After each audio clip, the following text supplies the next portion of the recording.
Okay, we are recording the session as always. Welcome to 610 week 3. Couple of minor administrative announcements. I had to move this one to 9 o'clock tonight because I had another presentation to do at 8. So we'll be back to our normal time of 8:30. Well, I'll send you the times, but it'll be back to our normal time. Secondly, I can tell from some of the emails and some of the postings, people are getting antsy. They're not used to having a course where you don't have an assignment every week. Well, you have an assignment. And that assignment is to learn all you can about the software, which requires some playing. There's some depth to that software beyond just those icons. And it also requires you to do a lot of reading about framing, try to grasp the importance of that. You're probably getting tired of hearing about how important that is, but let me tell you, it is one of the major failings of any analytical project if you don't get that done well at the start. And remember, that includes what you're going to do, why you're going to do it, ROIs, who's going to do it, who's going to help, dates. It's almost like a project management approach. It's almost like a project management plan, if you will, for those of you versed in that, because you're trying to make sure everyone's on board. You're trying to get buy-in. You're trying to get commitment. You're trying to get everyone looking at the same items, so they say, okay, this is what we're going to do. Further, that's kind of the approach you'll have to do when you get to your practicum, which is the last course in the MSDA program. You're going to have to pull something together, and of course, ideally, you would use something like Decisions First, if not Decisions First, to do that exact thing. So we're getting there. And remember, at the end of week 4, you have an assignment due that's worth a substantial portion of your grade, a team assignment. We'll say a little bit about that, a little bit more about that at the end of the session tonight. This will likely not be a lengthy session. There will be some lengthy ones coming up, especially when we get to weeks 5 through 8, where we have to go through some additional software. But let's not worry about that now. Right now, your concern, not concern, but your interest should be getting this first assignment well on its way. So let's first talk about comparing and contrasting analytical methodologies. You remember the last couple of weeks, we talked about decision biases, why we all have them, some more than others. And if you fight against them, you can overcome or mitigate them to quite a bit. And I think analytics in the second week, we talked about how analytics can help in that mitigation, if you will, or lessening of biases. Again, I'm a huge believer in that, especially I think evidence-based management is the term I love, because we've got to get organizations believing in that. Okay, so now what we're going to do this week is take a look at a couple of analytical methodologies, one of which you're very familiar with because it's part of your text reading. So the Keeping Up with the Quants methodology that Tom Davenport pushes is the one we're using, in fact, primarily in this course, although others are out there, especially CRISP. And so we're going to talk about these things. Then I've added a little piece that I mentioned briefly last week. When we looked at the analytics mandate presentation, which I think is almost a landmark study, lots of people involved in that survey. We looked at it in great depth last week. If you've forgotten about it, you can review or revisit that presentation. We looked at that. And I mentioned last week that the folks who did that, Chiron, Prentice, and the third person, I can't remember the name, they did a more recent update called the Analytics Talent Dividend. And I thought I'd throw in just a few little ticklers from that, because I think it solidifies what we talked about last week, why analytics is so important. It also gets a little bit into why some organizations are struggling much more with it than others. So, Okay, and then we'll talk about week 4 and so forth. The usual approach. Okay, as you're familiar now, and again, if you've done the reading, you're intimately familiar, Tom Davenport, in our text, Keeping Up with the Quants, your guide to understanding and using analytics, has a 3-stage, 6-step approach. Okay, frame the problem, solve the problem, communicate, and sell the answer and act on the results. Very simple approach, yet very much involved with a lot of behind-the-scenes things you need to do. Okay, so let's talk about, let me go back. Let's talk about each of the 6 steps. First one, framing problem, has 2 steps, problem recognition and review of findings. Okay. Problem recognition.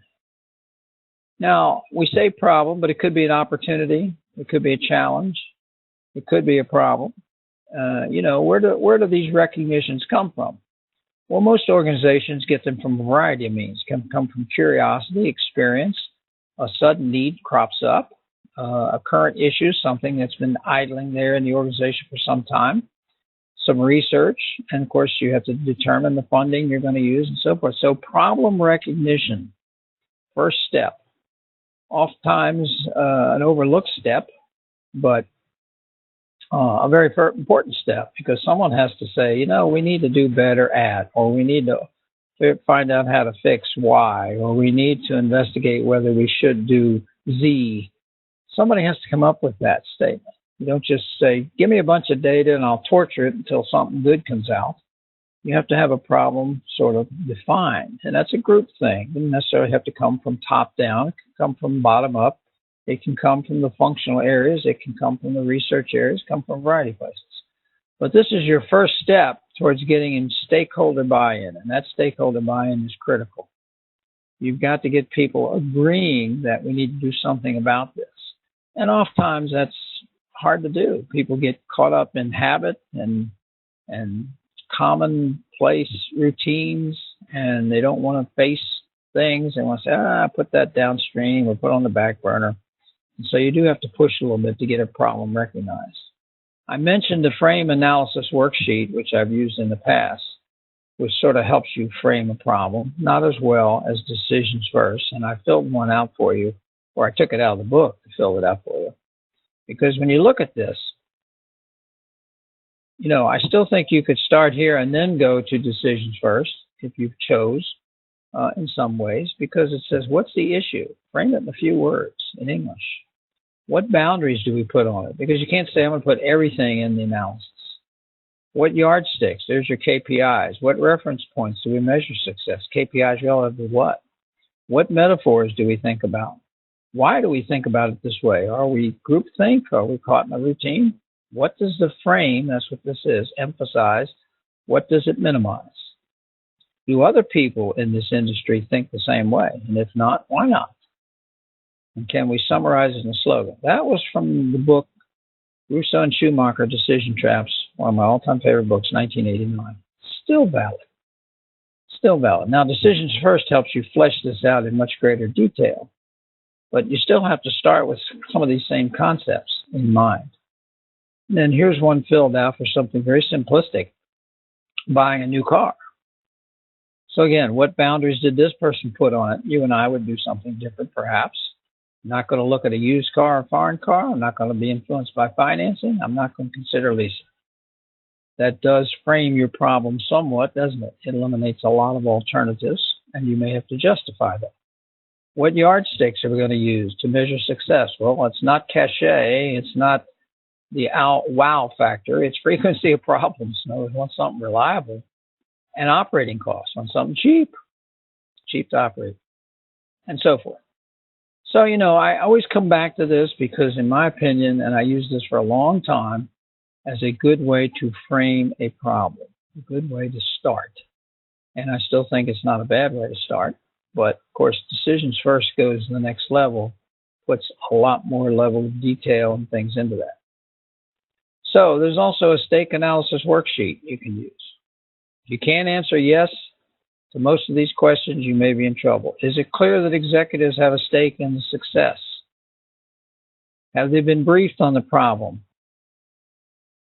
You've got to get into that top level. Do they have the ability to give you the necessary resources to make it happen?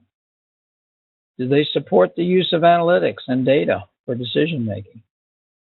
Does the proposed analytical story and method of communication coincide with how they typically think? Again, we'll say a lot more about this when we get into building models, but some of the models are much harder to explain than others. Some of the techniques are sort of mysterious, okay? Do you have a plan for providing regular feedback and interim results, keeping them engaged? Got to get stakeholders on board, right? So, second step in that first part is review previous findings.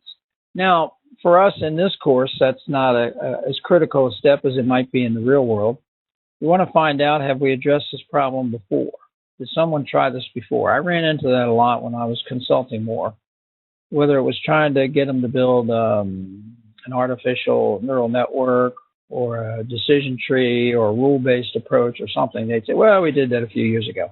Well, a few years ago was light years ago when we come to this. These are kind of like dog years, if you will. Every time we have a year of development in the world of analytics, it's about 7 years of real development.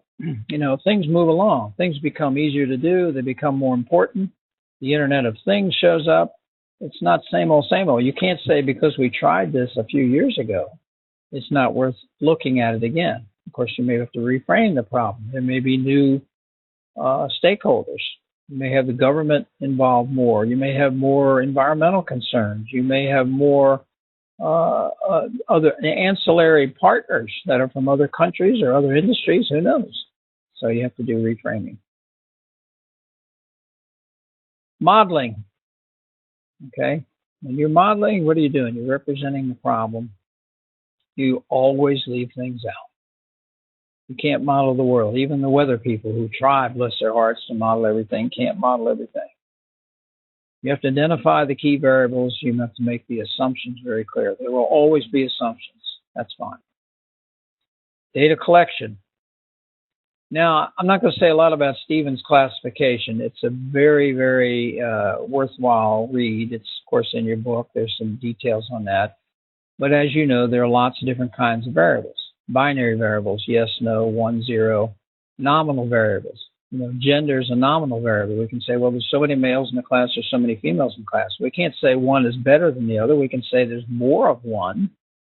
And you can't do much else with nominal variables. So you need to be careful when you're building an analytics-based decision. You got to do something more than have nominal variables. Ordinal variables are next best step. First, second, third, fourth. Not really what you'd like to have, but at least you know that first is better than second. Second is better than third. Third's better than fourth.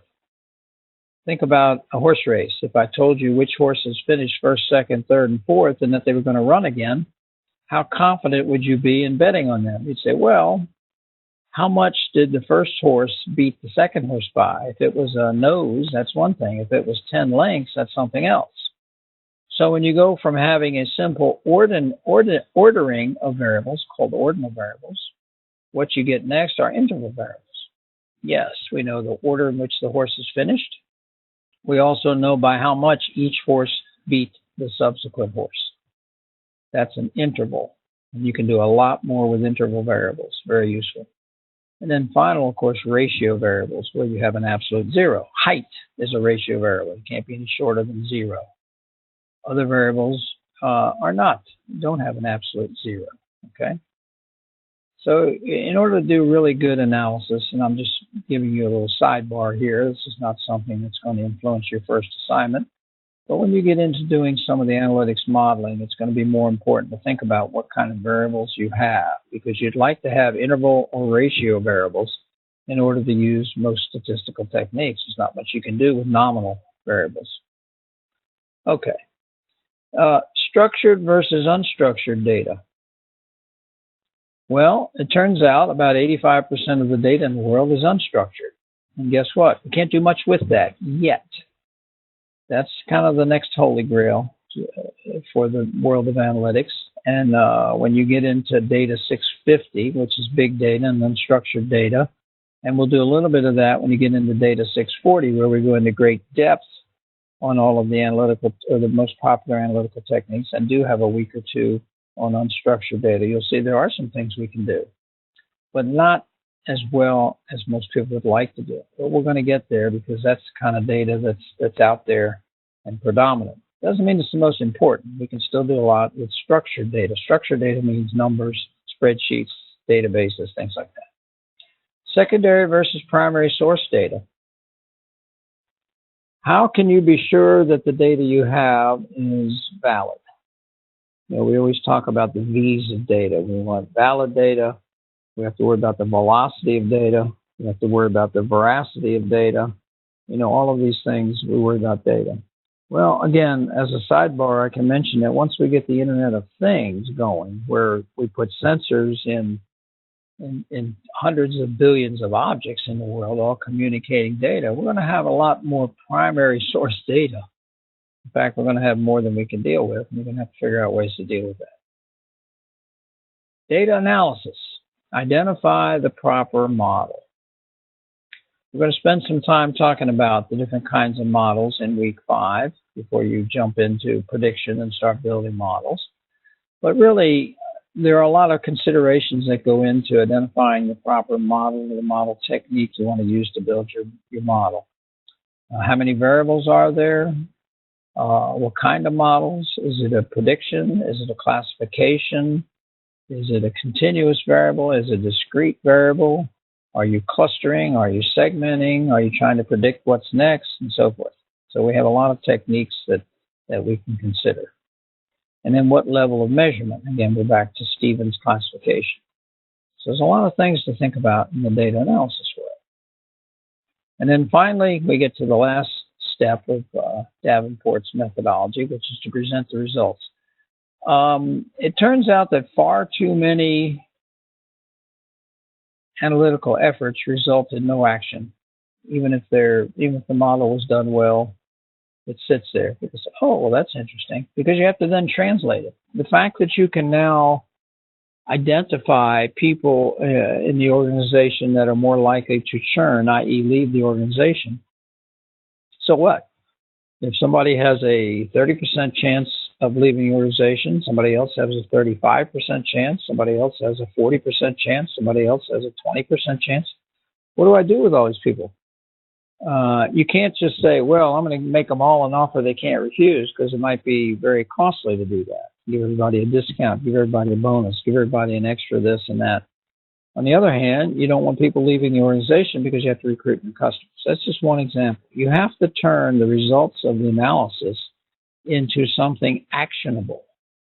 And the first step in that is to be able to explain what you did, first of all, clearly, concisely, to the people involved, the stakeholders, many of whom will not have a mathematical or an analytical background. So you have to be able to articulate it without being demeaning. You have to be able to articulate what you did and make sense of it, and usually rather succinctly. You can't drone on for days, hours, write a 30-page paper. You've got to be able to say, here's what we did, here's how it worked, here's why we did it, here are the ROIs, here's what it shows. Then, of course, you have to be able to turn that into some specific actions to be taken. Based on our analysis, we have done the next step and said, looks like anybody who has a 42% chance or higher odds of leaving the organization should be given this kind of an offer. You know, it's kind of what James Taylor put in his sample problem. You know, he went through all the machinations there of how do you do that. There's even a step beyond what he's done there, because once you've got the results, you have to go and then figure out the costs. Figures, okay? So it's important. By the way, I'll give you another little sidebar. At the Prediction Analytics World Conference, where Mr. Taylor and I presented in April, we listened to several other presentations that were quite good. One of them mentioned he was from a company that specializes in market, trying to get people to buy things that they put in their cart, okay? In other words, a lot of people put things in their cart, and I've done it many times too. You go to Amazon, you see something you want, you add it to your cart, but then you don't buy it. He worked for a company that specializes in trying to convert those cart placements into purchases. And one of the things they do is have very complex, very involved predictive models that try to predict what it will take to get you to actually buy what you put into your cart. So the little takeaway here for you all to remember is anytime you want to buy something online, put it in your cart, but don't buy it right away, because the odds are someone will give you something to sweeten the offer, especially if it works once in a while. If sweetening the offer causes you to actually buy the item, then the next time you go to buy something, that will be reflected in your history, and they'll say, oh, Steve can be talked into this if we give them another 5% off, or we give them some extra time, or we throw in a free head club cover or something like that.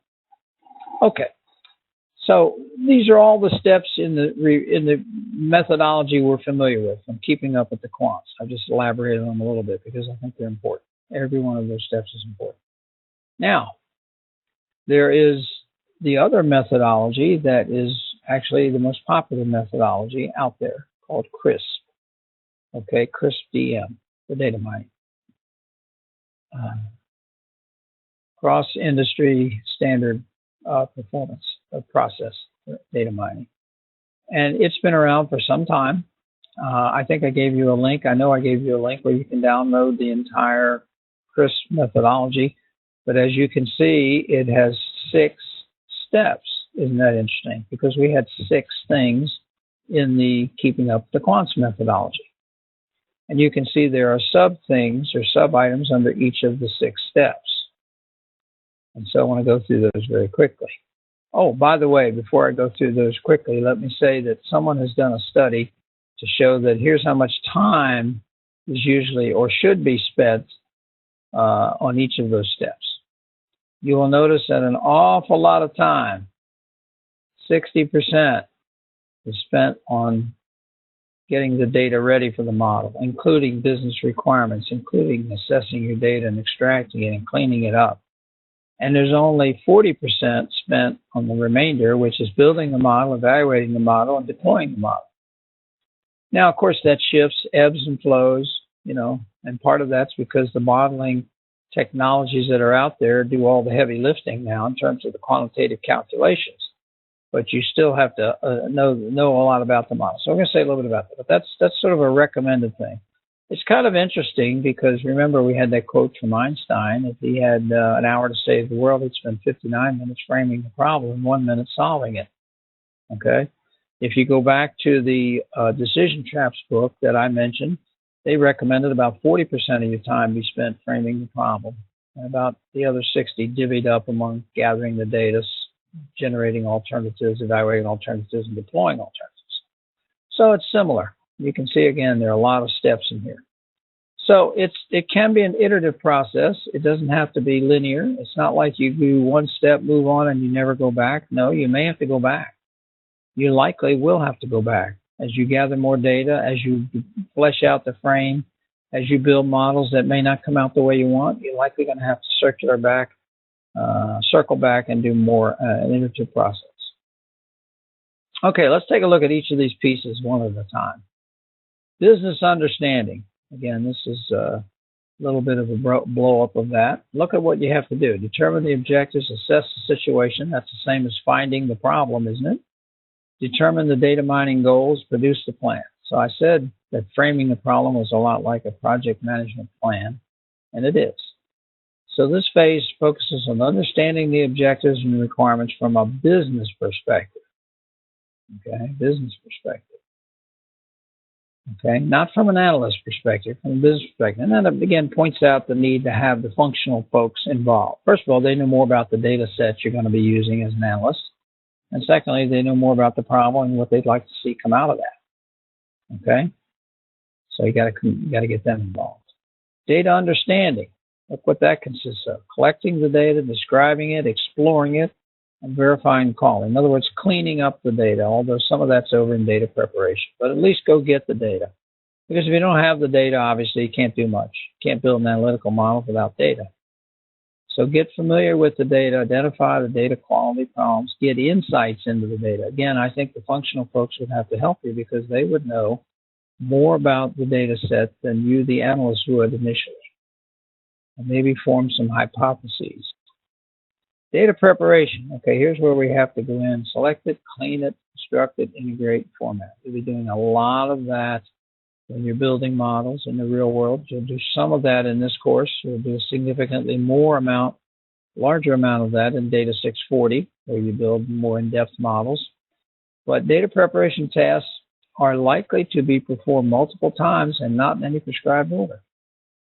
For example, it doesn't specifically say transform your data, but oftentimes you have to transform distributions to make them smoother, or they won't work well with the techniques. And there are a lot of different transformations you can apply.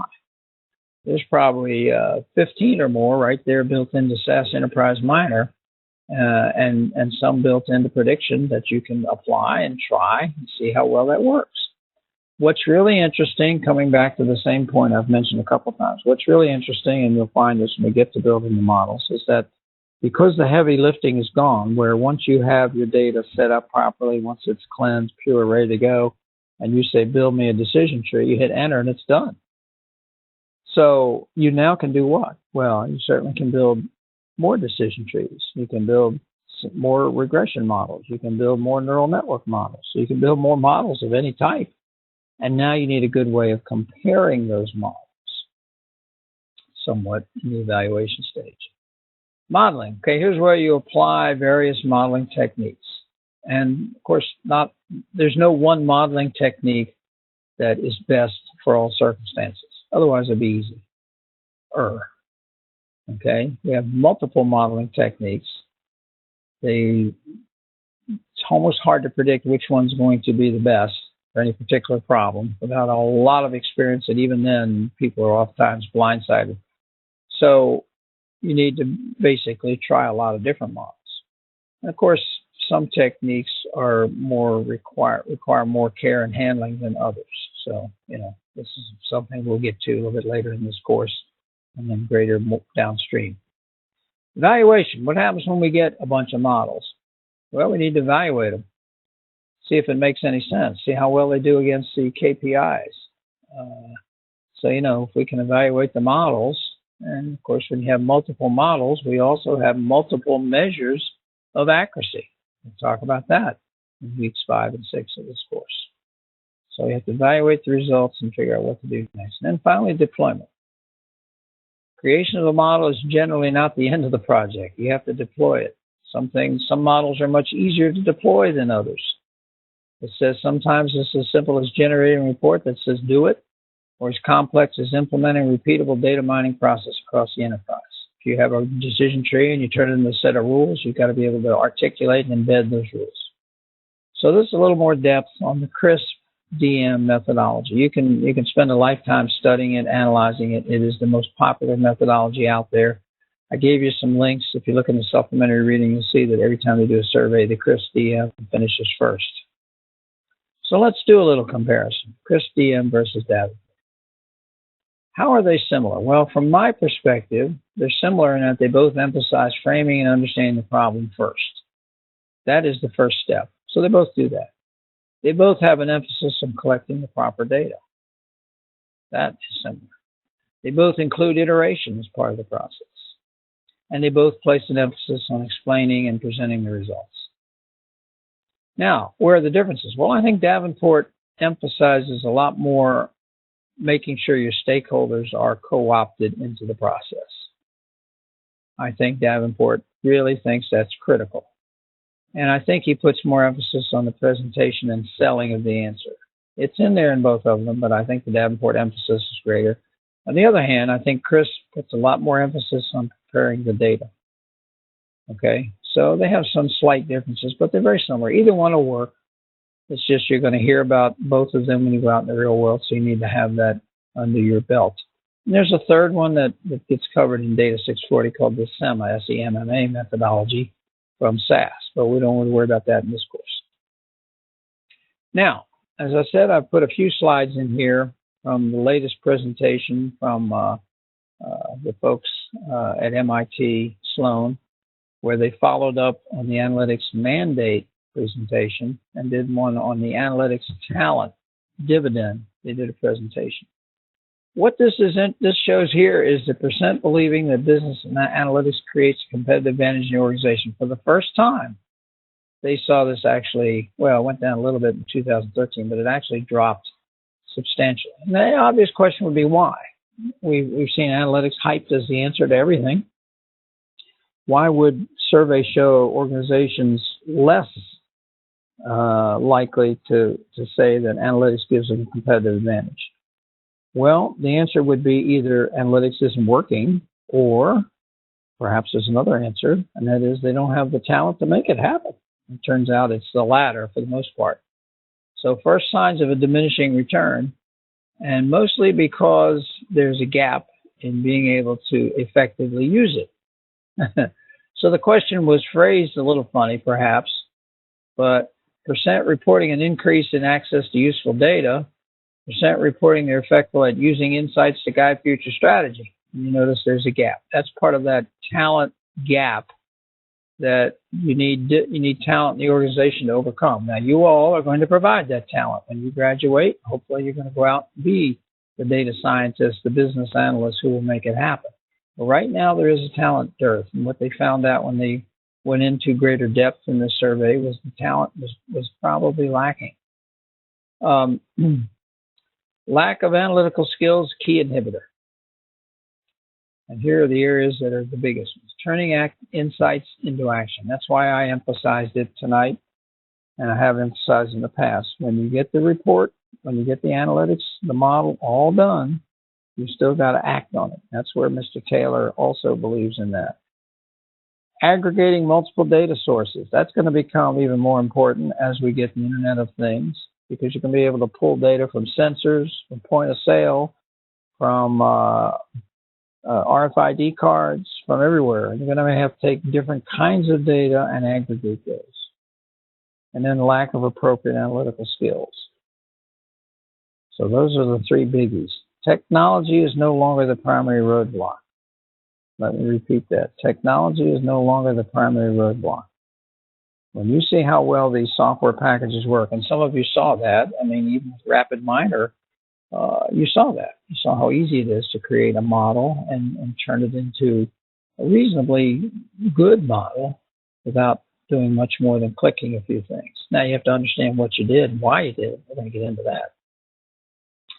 Biggest skill gaps are not quantitative related. Okay? Translating analytics into a strategy or specific actions, asking the right questions, knowing what data to analyze. So analytics translation is the biggest deficiency. Makes me feel good about the way we've designed our program here, because we have focused a lot on that, and I think we're on the right track. So analytical talent is at a premium. Percent agreeing they have the appropriate analytical talent. You may recall from that presentation that I highlighted last week, there were three categories. There were the analytically challenged, analytical practitioners, which is the majority, and analytical innovators, which were a small number, about 12%, about 54% here, and about a third over here. So we had about a third, about a half, and about a 12% over here. So when they asked those specific groups, what percent of those groups agree they have the talent? Well, guess what? The ones that are doing the best said, we got a lot of talent. And those are primarily larger organizations that can afford to hire the rather expensive talent, can afford to have them on staff and so forth, which means there's going to be a big opening for SMEs, small and medium-sized enterprises. We're going to need people, and there may be a big need for analytics on demand, and analytics as a service, lots of things. The people who are practitioners, less than half of them. Remember, this is 54% of the survey, but only 43% of that 54% said they have the appropriate talent. And of the 1/3, or 34%, I believe it was, who are analytically challenged, only 17% of that 1/3 said they have enough talent. Same thing, percent describing their ability to attract and retain talent. The challenged have a bigger problem than the innovators. The challenged have a much bigger problem than the innovators. By the way, you might want to read the whole report. It's out there. It's very good, because they talk about some of the things organizations will need to do to keep the talent. They'll have to do, well, many of the things are in this list. Have to provide additional training, additional education. You see, things are keep changing forever. I know everyone would like to say, I get my master's in data analytics, I'm done.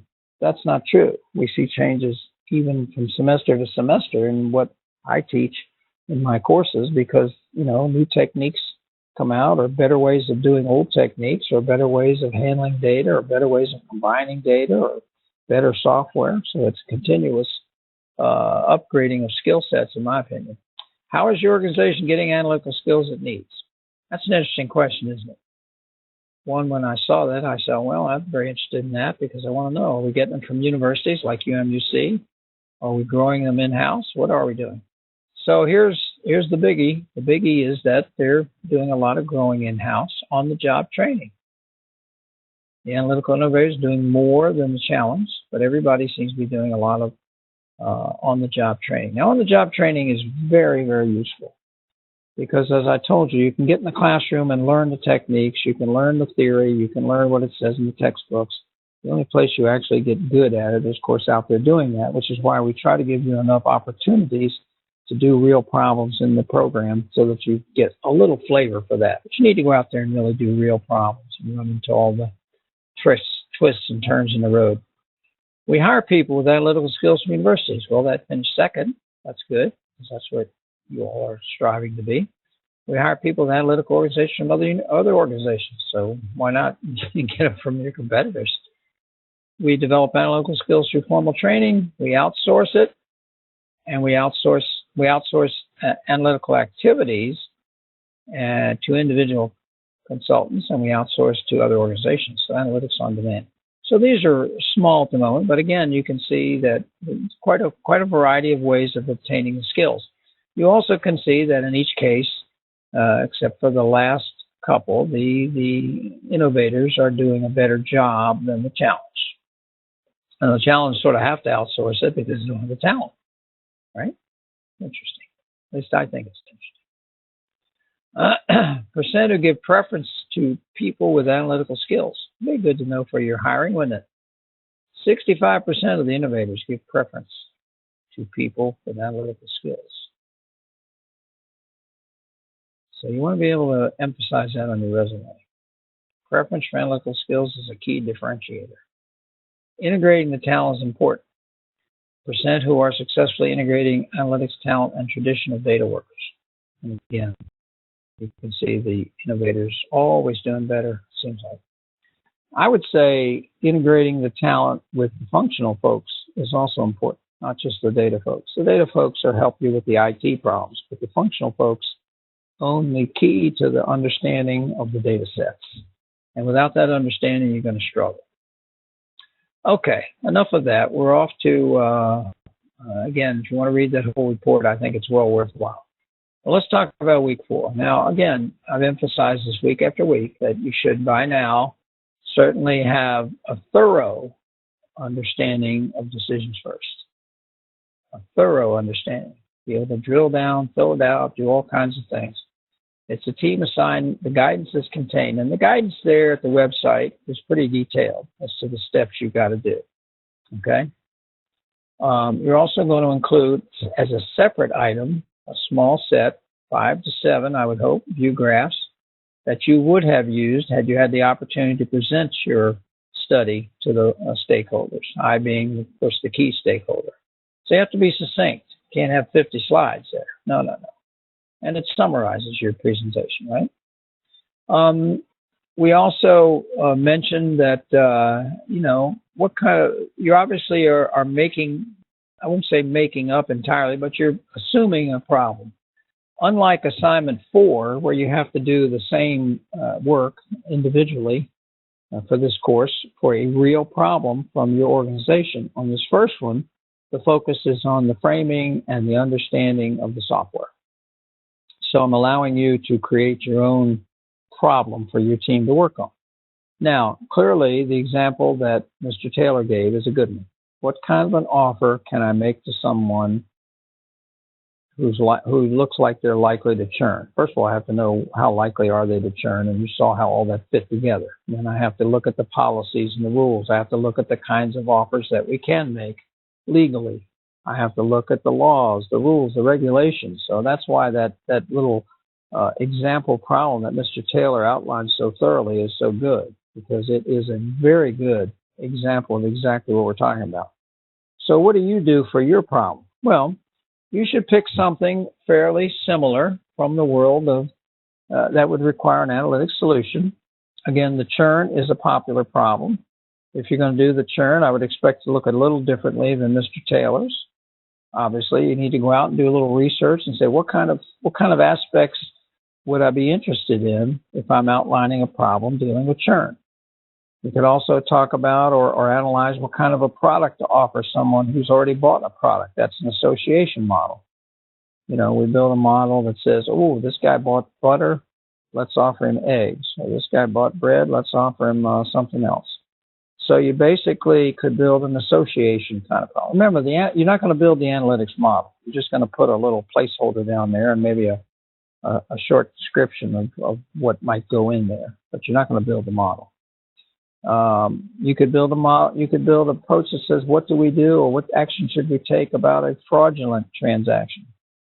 You could do something about what kind of a solution, or what should we do to deal with a medical problem or medical readmission. In other words, I'm not asking you to create something dramatically new. Pick something sort of standard out there, and then do the research and the team allocation to make sure you flesh in as many pieces as possible. Because, as I said, this is really an exercise to see if you understand framing, what are the things that go into that, and if you understand decisions first. Now, that's not as much guidance as you'd like, because everyone would like to say specifics, but there are specific pieces that come out of that, listed at the assignments, detailed assignment guidance that's listed in your Leo website. Now, again, I like to give you just enough guidance to get you thinking, but I like to not prescribe it so much that you feel handicapped. So there's some creativity room there. Because remember, your analytical piece to support your problem could be a dashboard. That's an analytics piece. It's not a predictive analytics, but we're not asking specifically for predictive analytics. You got to just fold the dashboard in. How would that support it? Or it can be a predictive analytics model, which it could be a segmentation, association, any of those kinds of models. And again, you're not building the model. You're simply throwing that in and saying a little bit about how that would support, what would come out of that would support the overall problem you're trying to solve. There should be one distinct, clear problem at the top of the diagram. One distinct question, problem, challenge, opportunity, whatever you want to call it, whatever it is. Then, of course, usually, I can't imagine there wouldn't be, subsidiary decisions that feed into that, much like Mr. Taylor's. There will be documents, there will be expertise coming in. So the degree to which your team is able to articulate and flesh that out, the depth to which they're able to take that, the thoroughness and the creativity they're able to show, those are all aspects that are considered in the grading. As I said before, my general rubric for grading is if you do everything that was asked, all the tasks, do it on time, do it well, no typos, misspelled words, proper references, that's a good solid B. In order to have a chance to get a higher grade than that, you have to show clear evidence of some aspect of critical thinking. And critical thinking is a pretty nebulous term, isn't it? But we know it when we see it. People say, well, wow, when you read that report, they really got some insights out of that. Or they really added some depth. They really added a perspective that's unusual. And so that's, again, nebulous enough to leave you room to wiggle, but not specific as you'd like. But in graduate school, that's sort of how it goes. In the real world, of course, you'd have the same kind of situation. Someone would say, we're thinking that we're losing too many people to churn. What can we do about that? And they would stop there, and now you have to go and say, well, let me take that and flesh out all the aspects to that decision that I need to do. And that's where the frame came from. And that's why Mr. Taylor's example is so good.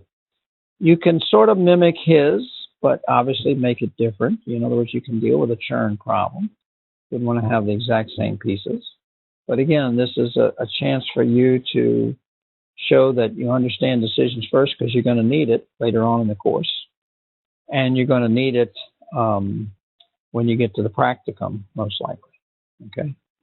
So there's your guidance, enough to have your head spin and say, what? But enough to get you going, I hope.